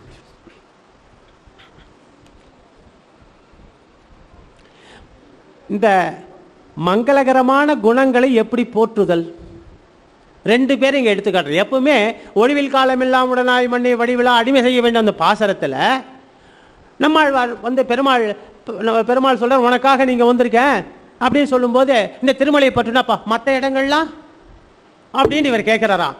உடனே பெருமாள் சமாளிக்க உண்டு உண்டுன்னாரா. அப்போ மற்ற இடங்கள் யாராவது பண்ணியிருக்காருனாக்கா பண்ணியிருக்காரு. யார் பண்ணியிருக்கார்? ராமாயணத்தில் ராமனுக்கு லக்ஷ்மணன் காட்டில் இருக்கும் போதும் கைங்கரியம் பண்ணியிருக்கான், நாட்டில் இருக்கும் போதும் பண்ணியிருக்கான். அப்போ அனைத்து இடங்களிலும் கைங்கரியம் பண்ணவர் யாரா இருக்கும்போது லக்ஷ்மணன். அப்புறமா எல்லா நிலைகளும் இது உனக்கோசம் நான் இங்கே வந்துட்டேன் என்ன அனுபவி சொன்னால் விடமாட்டார் போல் இருக்கேன் இந்த ஆழ்வார். உடனே ஆழ்வார் கேட்குறேன், சரி அது சரி எல்லா நிலையிலையும் நான் பண்ணிக்கலுமே, நீ என்ன சொல்லிட்டு எனக்கோசரம் இங்கே வந்துவிட்ட, இந்த உடலை விட்டு இந்த ஜீவன் பிரிஞ்ச பிறகு விரஜை நதியில் தீர்த்தாமாடி அம்மானவன் கையில் பிடிச்சிட்டு போய் வைகுண்டத்தை விட்ட பிறகு தானே எல்லா விஷயத்தையும் என்னால் அனுபவிக்க முடியும், தீர்க்கமாக அனுபவிக்க முடியும். பெருமாளுக்கு திருவடி பிடிக்கணும்னா ஒரு ஜீவன் ஒரு உருவம் எடுத்து பிடிக்கணும். பெருமாளுக்கு விசிறி ஆலவட்ட கைங்கரியம் பண்ணணும்னாக்கா ஒரு ஜீவன் இன்னொரு உருவம் எடுத்து அதே ஜீவன் இன்னொரு உருவத்தை எடுத்து படிக்கணும். வைகுண்டத்தில் பிடிக்க முடியும் அந்த கைங்கரியத்தை, இங்கே எப்படி பண்ண முடியும்? அப்படியா? அப்படி இவர் கேட்கும்போது சொல்ற, அப்போ யாராவது பண்ணியிருக்காளா இங்கே? பண்ணியிருக்காரு. அந்தரங்கமாக லக்ஷ்மணன் ராமனுக்கும் பிராட்டிக்கும் ஸ்படிகமாக இருந்து கைங்கரியமாக அனுபவிச்சிருக்கான், உத்ரிணியாக இருந்து பெருமாளுக்கு கைங்கரியம் பண்ணுவதாக அனுபவிச்சிருக்கான், தீர்த்தமாக இருந்து அனுபவிச்சிருக்கானே. அப்போ எல்லா இடங்களிலும் அனைத்து நிலைகளிலும் பண்ணியிருக்கானே. இவர் கேட்கிறார், அதுக்கேற்ற மாதிரி அவர் பதில் சொல்றார். பெருமாள் சமாதானமான வார்த்தையை அவர் சொல்லிட்டே போறார். ஆக ராமன் லக்ஷ்மணன் பகவான் நம்மாழ்வார் இவருடைய மங்களகமான குணங்களை எப்படி போற்றாள்னா, ஸ்ரீராமரின் மங்கள குணங்களால் தன்னையே மறந்து அவருக்கு லக்ஷ்மணன் சேவகனாக இருந்துட்டான். அதுபோல தானே இவ்விடத்தில் ஆழ்வாரும் எம்பெருமான் மீது தன்னிடம் இருந்த பற்றை வெளிப்படுத்தி அதன் காரணமாகவே அவருக்கு சேவகனானார். அடியார் அடியார் தம்மடியார் தமக்கு அடியாரானார், கைங்கரியத்தை அனுபவித்தார். ஆக இந்த குணங்களை வைத்து பார்க்கும் போதும் இந்த பரத்துவத்தை நம்மாழ்வார் இப்படி அனுபவிச்சிருக்கார் அப்படின்னு சொல்றான். ராமர் லக்ஷ்மணன் எப்படி, நம்மாழ்வார் எப்படி? ஆக அந்த யுகம் வேற, இந்த இடம் வேற, ஆனா அனுபவமாகப்பட்டது ஒன்றுதான். மேற்கொண்டு பார்க்கும்போது தன்னுடைய பற்றை வெளிப்படுத்ததின் வாயிலாக பெருமாளுக்கு சேவகனாக ஆயிட்டார் நம்மாழ்வார். அதன் பொருட்டு தான் உனக்காக இந்த திருமலையில் வந்திருக்கேன், நீ எப்படி வேணாலும் அனுபவிச்சுக்கோ அப்படின்ட்டு பின்னால் வர ஒளிவில் காலமெல்லாம் பாசரத்தை சாதிச்சிருக்கார். ஆக அந்த பரத்துவத்தினுடைய மேன்மை இப்படியெல்லாம் நடந்திருக்குது. தைத்திரிய உபநிஷத்து கூறும்போது நம்பிள்ளையின் வியாக்கியானத்தில் ஒரு சிறப்பு அம்சம், உதயவர உதயநலாம். இந்த பாசரத்தை நம்ம வாதிகேசி அழகிற சுவாமி பிரித்து சொல்கிறார். உயர்வார யவானாவான் அப்படின்லாம் கேட்டு பாசரத்தை பிரித்து ஒவ்வொன்றுத்துக்கும் தன்னுடைய 12ஆம் படியில் விளக்கத்தை கொடுத்துருக்காராம். உதயவர உதயநலம். தைத்திரிய உபநிஷம் கூறுவது, இதே இடத்துல ஆளவந்தாரும் அதுக்கு விளக்கம் கொடுக்கிறார். பகவானின் மங்களகரமான குணங்களை அனுபவிக்க தொடங்கும் போது ஆனந்தம் என்னும் ஒரு குணத்தை கூட முழுமையாக அனுபவிக்க முடியாமல் ஏதோ வாச்சோ நிவர்த்தந்தே என்று பிரகடனம் செய்வது, எம்பெருமானின் ஒவ்வொரு குணமும் எல்லையற்ற மகத்துவம் வாய்ந்தது. அடுத்ததாக சாதிக்கும் பொழுது மற்ற எல்லா பொருட்களையும் விட பகவானின் மகத்துவம் இங்கு தெளிவாக, அதாவது அவனுக்கு நிகர் அவனே என்ற விஷயத்தை வெளிப்படுத்துகிறது அப்படின்ட்டு ஆளவந்தாரும் காட்டியிருக்கிறார்.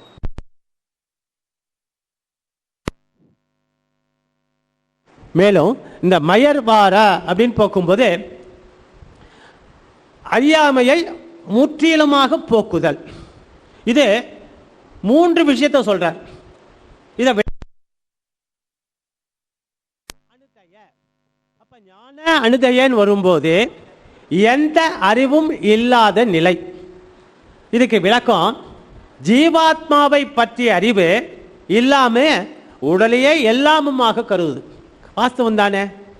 உள்ளுக்குள்ள ஜீவன் இருக்கு, இந்த ஜீவனுக்குன்ட்டு நம்ம எதுவுமே செய்யலை, உடம்புக்கு தான் செய்கிறோன்றார். அப்போ உடம்பை பற்றின கவலை தானே உனக்கு இருக்குது. டயத்துக்கு சாப்பிடணும், 8 மணி ஆயிடுத்து, மாத்திரை போட்டுக்கணும், இந்த வயசில் போகணும், இதுக்கு மேலே தூக்கம் இல்லாத உடம்பு முடியாது. அப்போ முழுக்க இந்த ஜீவனை பற்றி தான் அனுபவிக்கிறிய, உடம்பை பற்றி தான் அனுபவிக்கிறியே தவிர மற்றதை பற்றி உன்னால் முடியலையே அப்படின்னு சொல்கிறார். ஆக இந்த 3 விஷயம் மேற்கொண்டு நிறைய விஷயங்களை சாதிக்கணும்ன்ட்டு கொஞ்சம் ஆசை இருந்தாலும் ஒரு 2 விஷயத்தை சொல்லிட்டு அடியன் மேற்கொண்டு அடுத்த சுவாமி வேற வந்துட்டார். சுவாமிக்கும் கைங்கரியம் இருக்கு, அவருக்கு அடுத்த சுவாமி வந்துட்டார். ஆகினால இதுக்கு மேலே உங்களுடைய பொறுமையை அடியன் சோதிக்க விரும்பலை, ஒரு 2 வார்த்தையில் முடிச்சுடலான் இருக்கேன். பரத்துவத்தை மீமாம்சர்கள் எப்படி நிரூபித்தால்னாக்கா, உபகர்ம உபசம்ஹாரம், முதலும் முடிவும் ஒரு படியாய் இருப்பது, அபியாசம் திருப்பி திருப்பி படிப்பது, அபூர்வதை புதிதாக சொல்லுவது, பலம் பயனுடையதாக இருப்பது, புகழ்வது, உபபக்தி பொருத்தமுடையாய் இருப்பது என்று 6 விதமான தாற்பரங்களை இவ்விடத்தில் பரத்துவத்துக்கு ஏற்றம் கொடுக்கும் விதமாக நாம் இவ்விடத்தில் அனுபவித்திருக்கிறோம். மேற்கொண்டு நிறைய விஷயங்களை அனுபவிக்கணுன்றது தான் ஆசை. இருக்கிற நேரத்துக்கு அடியன் அதிகமாகவே எடுத்துட்டேன். அதனால் அடுத்த முறை வாய்ப்பு கிடைக்கும் போது இவருடைய சதாபிஷேகத்தில் மேற்கொண்டும் அதன் அடியன் அதை தொடர்ந்து அனுபவிக்கலாம்னு சொல்லிட்டு வாய்ப்பு அளிப்பதற்காகவும், இந்த சதஸில் இவ்வளோ நாள் உட்கார்ந்து இந்த பரத்துவ வைபவத்தை என்னோடு உங்களோடு சூழ்ந்து நானும் அனுபவிப்பதற்காக வாடியதிராஜன் வாடியதிராஜன் வாடியதிராஜன் என்று சொல்லி வாதூல ஸ்ரீனிவாசாரிய தனயம் விளையாதிகம் பிரஜாநிதிம் பிரபத்தேதம் ஸ்ரீனிவாச மகாகுரும் சண்டமார்த வேதாந்த விஜயாஜை சசோத்துபிகி வேதாந்த ரட்சகாயாத்து மகாச்சாரியாய மங்களம் என்று சொல்லி இந்த வைபவத்தை நிறைவு செய்கிறேன். வாடியதிராஜன். ஸ்ரீமதே ராமானுஜாய நமஹ. ஒவ்வொன்றும் மகா கடலாக இருக்குது. எந்த கடலில் எப்படி மூழ்கிறதுன்னு தெரியாத இக்கனூண்டு ஒரு அணு போய் ஏமாந்து உள்ளே போய் மாட்டிட்டு உள்ளே மூழ்கிறது மாதிரி தான் இருக்குது எதுவுமே. ஏன்னா அகாதமாக இருக்குது, ஆழங்காண முடியாத இருக்குது. எந்த ஒரு தலைப்படுத்தாலும் அவகாசமோ அவள் முகத்தை அவளே பார்த்து பயப்படுறா. இன்னும் இத்தனை பேர் பேச வேண்டியிருக்கே, மணியோ ஆயின்றிருக்கே அப்படிங்கிற அளவுக்கு எதுவுமே பேசி மாளாது. எதோ வாச்சோ நிவர்த்தந்தே அப்ராப்ய மனசா சஹா அப்படின்னு உபனிஷத்தே சொல்கிறது. மனசுக்கும் வாக்குக்கும் அப்பாற்பட்ட வஸ்துவை நீ எதை வச்சுன்னு அளக்க போகிற? அப்போ எதை வச்சுன்னு அளக்கிறதுனா சாஸ்திரத்தை வச்சுன்னு அளக்கணும்.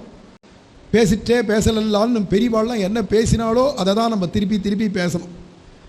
நான் சண்டை பிரச்சனைனா உட்காந்து கட கட கட கட கட கட கடன்னு பேச்சு பேச தெரிஞ்சவனாக இருந்தாலும் சரி, இல்லை புஸ்தகத்தில் இருக்கிறத அப்படியே படித்து அப்படியே சொன்னாலும் சரி, ரெண்டுமே விஷயம் ஒன்று தான். ஏன்னா அங்கே இருக்கிறத தான் நீ கட கட கட கடன்னு பேசின, இன்னொருத்தர் என்ன பண்ணுறாருன்னா அதே விஷயத்தை எடுத்து படித்து சொல்கிறா, ரெண்டுமே விஷயம் ஒன்று தான் அப்படின்னு. ஏன்னா காரணம் வஸ்து அப்படி நிர்ணயம் பண்ணுற விஷயம் இல்லாட்டாலும், ஆனால் ஏதோ யதாசக்தி யதாமதி நமக்கு அறிவுக்கு ஏற்ற மாதிரியோ நம்ம புத்திக்கு ஏற்ற மாதிரியோ நம்ம புரிஞ்சுக்கிறோம். ஒன்று புரிஞ்சுட்டா சரி, நம்ம ரங்கநாதர் தான் பரபிரம்மம் அப்படின்னு தெரிஞ்சுட்டா போகிறோம். ஏன்னா நம்ம ஊரில் இருக்கிற பெருமாளாச்சே, அது இல்லை, அகிலாண்ட கோடி பிரம்மாண்டத்துக்கு இவர் தான் பிரம்மம். வைகுண்டத்தில் இருக்கிறவர் கூட பிரம்மம் இல்லையா, இந்த எம்பெருமான் தான் பிரம்மம். அதனால தான் இச்சுவை தவிர யான் போய் அச்சுவை பெருணும் வேண்டேன்ட்டார். இங்கே கிடைக்கிற ஆனந்தத்தை விட்டுட்டு நான் வைகுண்டத்தில் வந்து என்ன பண்ண போகிறேன்? வைகும் நின் சிந்தையிலும் மற்றினிதோ நீ அவருக்கு வைகுந்தம் என்றருளும் வான் அப்படின்னு நம்மாழ்வார் சொல்றார். என்ன இருந்தாலும் நீட்டி முழைக்கி ஒரு நாள் மிஞ்சி கொடுக்க போனால் வைகுண்டம் தான் கொடுக்க முடியும். அங்கே வைகுண்டத்தில் வந்தால் திருப்பி சாமவேத கானம் பண்ணிட்டு திரியணுமே தவிர, இல்லை சதா பஷ்யந்தின்னு உன் அழகையே பார்த்துட்டு இருக்க வேண்டியதாக இருக்கே தவிர, இந்த மாதிரி உன்னுடைய பெருமைகளையும் மேன்மைகளையும் உட்காண்டு அனுபவிக்கிற பாக்கியம் ஸ்ரீரங்கம் போடுற திவ்ய தேசத்தில் தான் கிடைக்கும். அப்படிங்கிறதுனால தானே இங்கேயே இருக்கேன், அடுத்தடுத்து பிறவி கூடு எற்றைக்கும் 7 பிறவிக்கும் முந்தன்னோடு உற்றோமே ஆகும்னு கேட்டாலே தவிர, எனக்கு உடனே வைகுண்டம் கொடுத்துரு அங்கே வந்து நான் கைங்கரியத்துக்கு வரேன்னா அங்கே போய் நீ என்ன கைங்கரியம் பண்ண போகிறேன்? பார்த்துட்டு இருக்கிறது தான் கைங்கரியம். இங்கே அப்படி இல்லை, கேட்கறது கைங்கரியம், பார்க்கறது கைங்கரியம், முகர்றது கைங்கரியம், தொடர்றது கைங்கரியம், சுவைக்கிறது கைங்கரியம், எல்லாமே இங்கே பலவிதமான கைங்கரியங்களை பலவிதமாக அனுபவிக்கலாம்னு வச்சே. இப்போ இன்னைக்கு திடீர்னு நம்பெருமாளை ஏற்று குதிரை மேலே ஏற்று அப்படின்னா குதிரை மேலே ஏற்றி சடக்குன்னு அவர் வர அழகாக பார்க்க முடியுமே?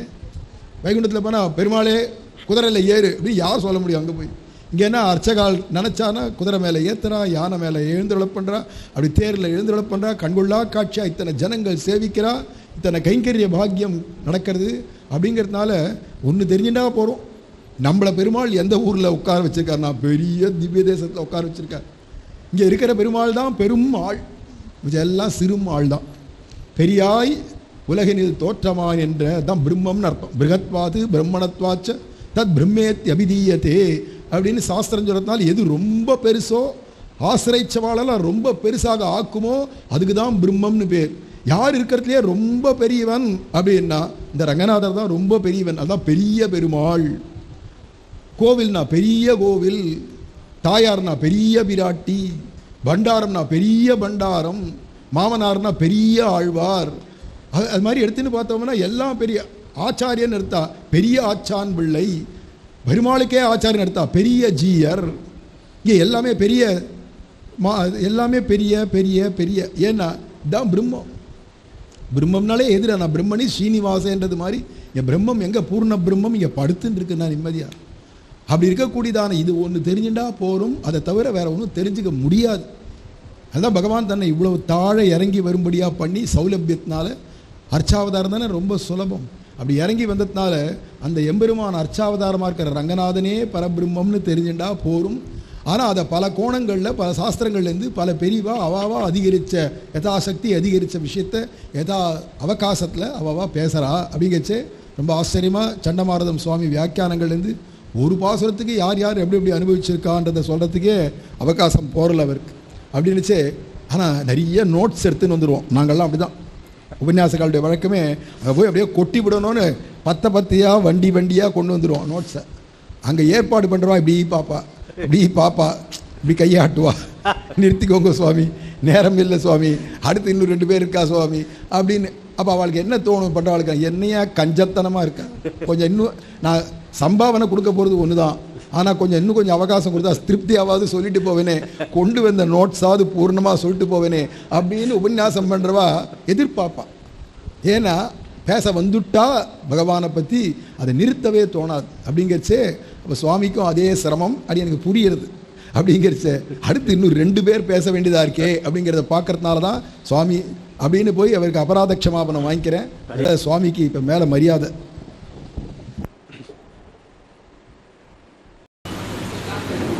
आनंदो ब्रह्मे दिव्यजानाते आनंदाद्येव कल्पिमानि भूतानि जायन्ते आनंदेन जातानि जीवन्ति आनन्दं प्रयन्त्यभिसंविशन्तीति सैषा भार्गवी वारुणी विद्या परमेभ्यो मन् प्रतिष्ठिता एवं वेद प्रतिष्ठति अन्नवानन्नातो भवति महान् भवति प्रजया पशुभिर्ब्रह्मवत्ससेन महान् कीर्त्या।